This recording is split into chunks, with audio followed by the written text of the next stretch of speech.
KPBS On Demand is supported by Splatero, helping homeowners pay off debt by offering streamlined access to your home's equity with no additional monthly payments or new debt. Splatero provides a lump sum of payment in exchange for a share of your home's future value. Pre-qualification is available at splatero.com.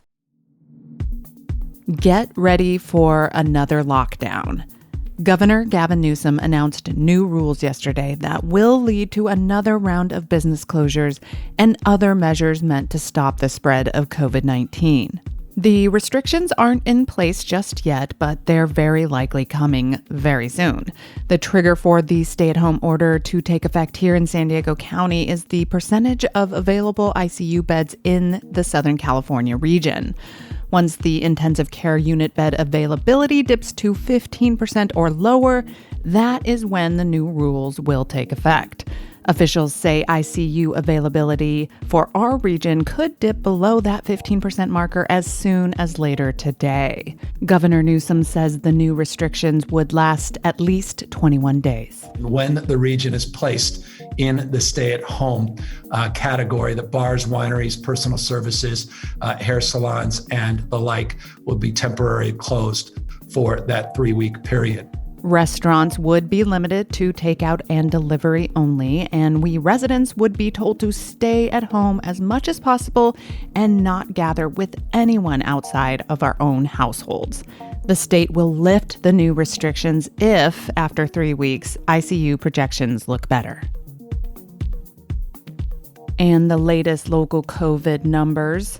San Diego County health officials reported 1,504 new COVID-19 cases and 5 additional deaths on Thursday. Thursday marked the 11th day of the last 14 when more than 1,000 new cases were reported. All right, so a 30-acre fire in Rancho San Diego, a small brush fire in San Marcos.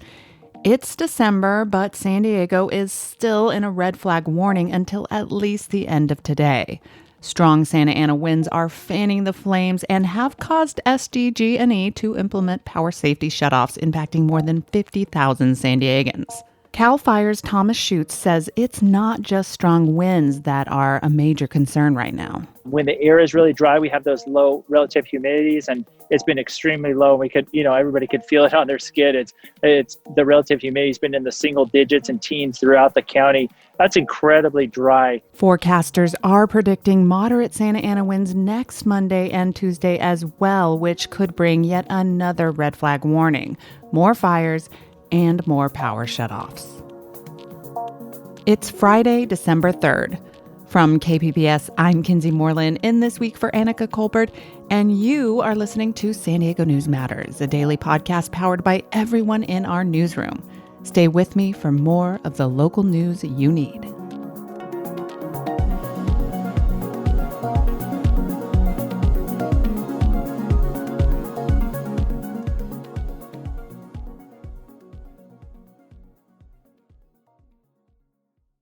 KPBS On Demand is supported by UC San Diego's Art Power, presenting cellist Joshua Roman, performing from his album Immunity, alongside music by J.S. Bach and more, Sunday, June 22nd at UC San Diego's Epstein Family Amphitheater. Reserve your tickets at artpower.ucsd.edu. A San Diego County church has been issued health department advisories about COVID-19 outbreaks at 3 of its campuses. Now the church is promising to push back. KPBS reporter Jacob Ayer has more on the reaction from Awaken Church. The advisories say that there have been 65 cases in all at Awaken Church campuses in Kearny Mesa, San Marcos, and Chula Vista. The county asked those who attended in-person services from November 15th to the 22nd to get tested or quarantined for 14 days, depending on which location they attended. The church did not respond to KPBS's request for comment, but in an Instagram post on Wednesday, its executive of ministries, Matt Hubbard, promised to push back. There's going to be political ramifications, and you're picking a fight. You're picking a fight, and that's called bullies, and we're not going to be bullied. The San Diego County Sheriff's Department says citations could be issued to establishments that violate cease and desist orders, and such cases could be referred to the district attorney. So even when things are completely normal, High school seniors are often super stressed out in early December. They're studying for finals while also applying to colleges. But in this most abnormal of years, they've reached peak anxiety levels. KPBS education reporter Joe Hong spoke with students and university officials about how the pandemic is rocking students' worlds right now. Frank Gronda is a senior at Serra High School in San Diego's Tierra Santa neighborhood. He planned out his high school career so he'd be a competitive applicant to colleges and universities across the country. But after years of hard work, the pandemic has left him in a state of uncertainty. Your grades are now muddled because of the grading system. It's changed abruptly. You can't, take the standardized testing. You can't take the SAT. You can't take the ACT. School won't provide you with that. And, your extracurricular activities, you have to adapt to the pandemic. Meanwhile, college admissions officers are navigating their own uncertainty. The pandemic canceled all college visits and in-person tours. Stephen Hyman is the Associate Vice President of Enrollment Management at San Diego State University. He said the university has been holding virtual events for prospective students, but they fall short. Actually being on a campus, it gives you that aha moment of this is the right place for me. And that's challenging for students. And we absolutely feel for students in terms of having to make a decision without necessarily having that kind of experience. But with most universities making standardized tests optional this year, admissions officers must examine their applicants in a more holistic way, which Hyman says is a change for the better. For some, the pandemic has created very busy days. Others have been left with a lot of time to be bored and stuck at home. So there's a bit of silver lining on the dark COVID cloud. Some folks are using that extra downtime to be creative. For instance, what better time to consider writing about the experiences in your life, writing a memoir. Tomorrow, a virtual celebration of writers exploring their own lives will take place at the San Diego Memoir Showcase. Marnie Freeman is producer of the event, and Lindsay Salatka is one of the writers featured in Saturday's showcase. They both spoke with Midday Edition host Maureen Cavanaugh. Marnie, tell us about the group putting on the showcase, the San Diego Memoir Writers Association. I'm a memoir teacher, and the community that was built just in the classes, we really wanted to grow that. So the Memoir Association, we meet once a month and dedicated to helping people tell their stories, all people, all stories. And then once a year, we do the Memoir Showcase, which is a contest, and we pick a theme. This year's theme was That's a Terrible Idea, What Time? And then 10 people are selected, 10 writers are selected, and their pieces are acted out. Usually it's on stage in North Coast Rep. This year it's virtual. Marnie, how do you help writers find their voices and and tell their stories? A lot of it has to do with the actual community part of it, because everyone walks in the door carrying some sort of burden or shame, feeling that they're the only one that is feeling or thinking this or carrying this around. And then by starting to practice telling your story, and I call it risking 5%. So just sharing just a tiny bit with your fellow writers and seeing that they understand and accept you is incredibly empowering. And it just leads to, okay, I'll share 5% more. And before you know it, someone feels really strong about sharing their story. Now, Lindsay, how long have you been writing about your life experiences? Well, I've been writing for my whole life, but I started writing with Marnie in 2012. And what do you get out of this kind of writing? Definitely community. I mean, I've made so many friends and learned so much about people and lives, and I'm constantly awed by by people's stories, and it's very inspiring. Can you tell us about the piece that you submitted for the showcase? So I'm in a flash mob. It's a middle-aged flash mob. And I wrote about my experience, how I started. We don't flash mob much right now because of the pandemic, just so you know. But normally we meet a few times a year and we choreograph a dance and then perform it at different places around San Diego. So the piece is about how I got started in the flash mob and what it has brought to me. Can you read us an excerpt from your piece? I can, yes. I have one right here. Okay. Earlier, I said I love to dance. Loving to do something, however, is different than having a natural talent at said thing.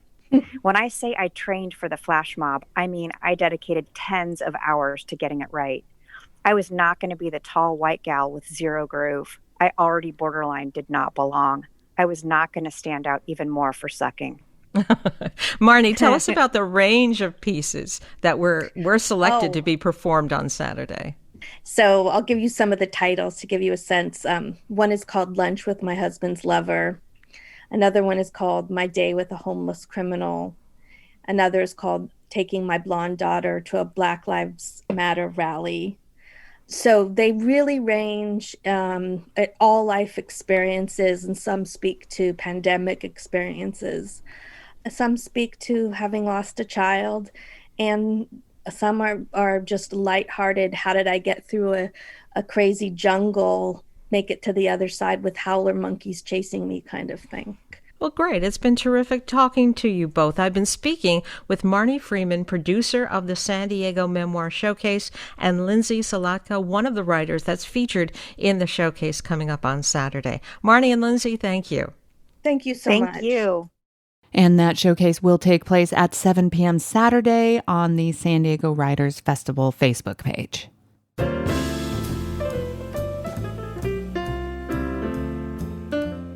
Coming up, a musical tour of San Diego pianist Ed Kornhauser's new jazz quartet album. That story after the break.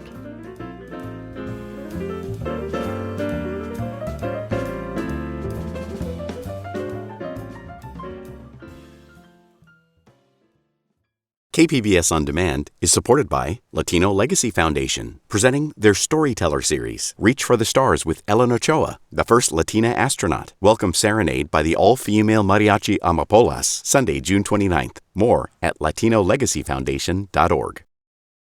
A San Diego musician is out with a new jazz album. And Arts Calendar editor and producer Julia Dixon Evans says it weaves nicely through lots of different styles, textures, and moods of jazz. It is Friday, so do yourself a favor, grab a beverage, and yes, I will count coffee or tea. Kick back for a sec and take a quick tour through San Diego pianist Ed Kornhauser's debut jazz quartet album. It's an album that takes on the squishy concept of time.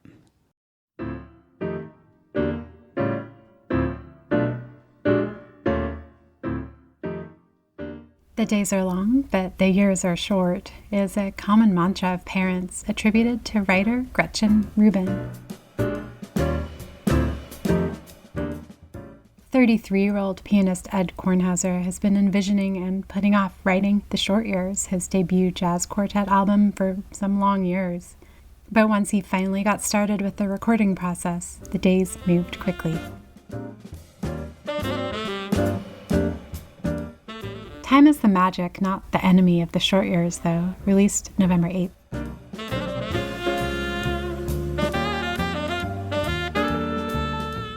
It's a series of moments walked in time by a recording.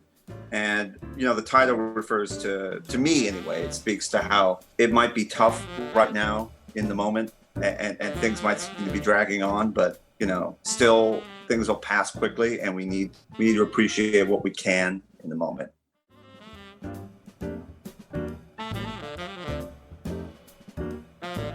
Kornhauser, who grew up in Escondido and studied music at San Diego State University, is known among the local music scene as a prolific pianist, performing with other groups as well as an accompanist and gig musician.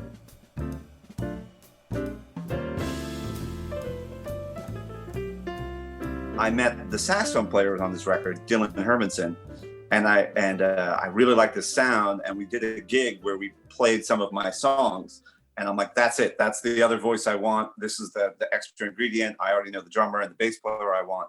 I'm just gonna find a date, everyone's available, book it at the studio, and go.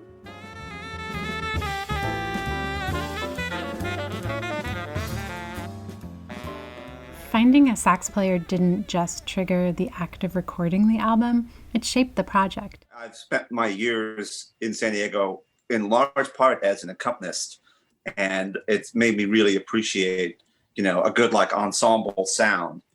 I love a good group, and I wanted that extra voice in there. Last October, he rounded up Hermanson along with bassist Mackenzie Layton and drummer Kevin Higuchi, who is also the drummer for punk rocker Jeff Rosenstock, to record the 13-track collection in just 2 days. The Short Years weaves through moods, textures, and styles, showcasing Kornhauser's versatile quartet. Hermanson's saxophone is a strong element throughout the album and shines but doesn't dominate, just like Kornhauser's piano. On close inspection, each track on the album feels like it brings something new to the jazz table, but the album is ambient enough to hit play and listen through.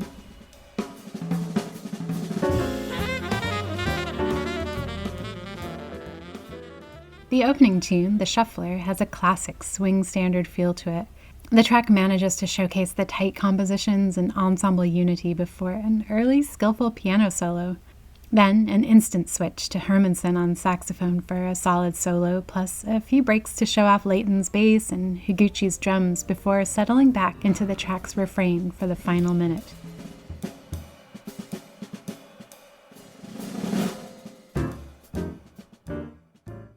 Kornhauser pulls away from the standards quickly with Saladin, the second track that's startlingly melodic.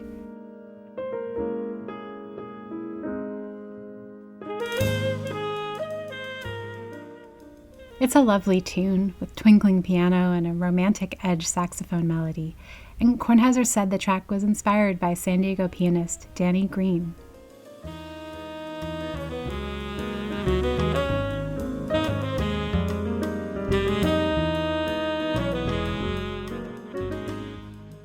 Another standout piece is the moody Fuyu, which opens with nearly 2 minutes of piano solo, like a welcome magnifying glass for Kornhauser's style, chops, and creativity.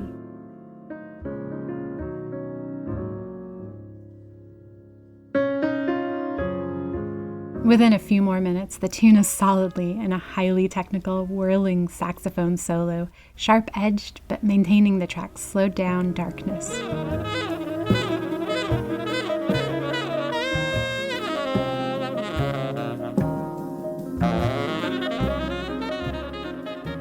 The track Tumble Home is driven by what Kornhauser describes as the traditional train beat.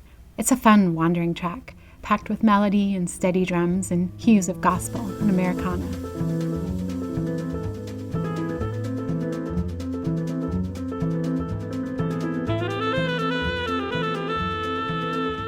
Kornhauser said that this album, like all improvisational music, is a snapshot in time, and that at no other time will these tracks sound the same. The music is formed by these 4 musicians in each 1 to 7 minute take of each track. And every subsequent time they're performed, the band can grow with the tune and make room to be surprised by it. The concept of time is undeniable in this piece of work, and Kornhauser's approach to composition and jazz in general.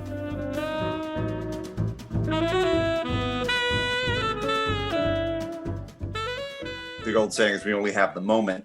And jazz is an intensely ephemeral music. It exists in a unique space and a unique time.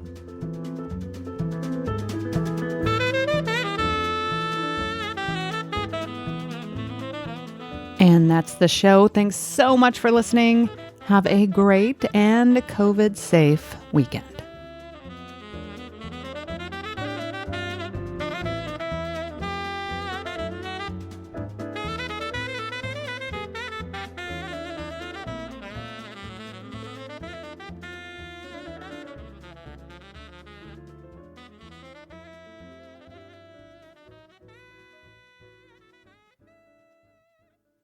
KPBS On Demand is supported by Latino Legacy Foundation, presenting their Storyteller series, Reach for the Stars with Ellen Ochoa, the first Latina astronaut, former NASA director, and San Diego native, Sunday, June 29th.